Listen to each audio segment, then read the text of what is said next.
অনেকদিন ধরেই আলোচনার বাইরে সাকিব আল হাসান। রাজনৈতিক পট পরিবর্তনের পর আর দেশে ফিরতে পারেননি তারকা এই অলরাউন্ডার। খেলা হয়নি বিদায়ী টেস্ট ও বিপিএল। এরপর বোলিং নিষেধাজ্ঞায় পড়ায় জায়গা হয়নি চ্যাম্পিয়ন্স ট্রফির দলেও। তবে এবার ফের নতুন করে আলোচনায় এসেছেন সাকিব। জানা গেছে আসন্ন ঢাকা প্রিমিয়ার লিগ ডিপিএল এ নাম লেখাতে যাচ্ছেন তিনি। DPL A legends of Rupganj দলে নাম লেখানোর কথা রয়েছে সাকিব আল হাসানের। আগামী ৩ মার্চ থেকে মাঠে গড়াতে যাচ্ছে এবারের ডিপিএল। তার আগে আজ এবং আগামীকাল ২ দিন ব্যাপী চলবে ক্রিকেটারদের দলবদল।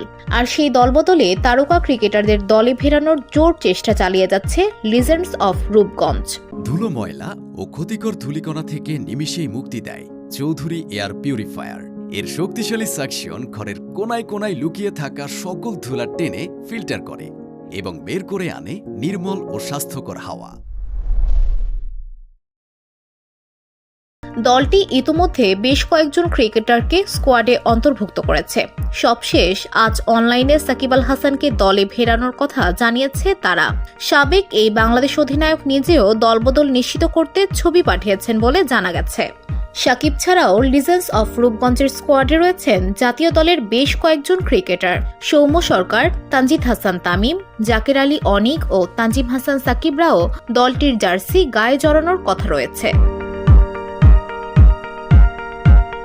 VOD Bangla news desk.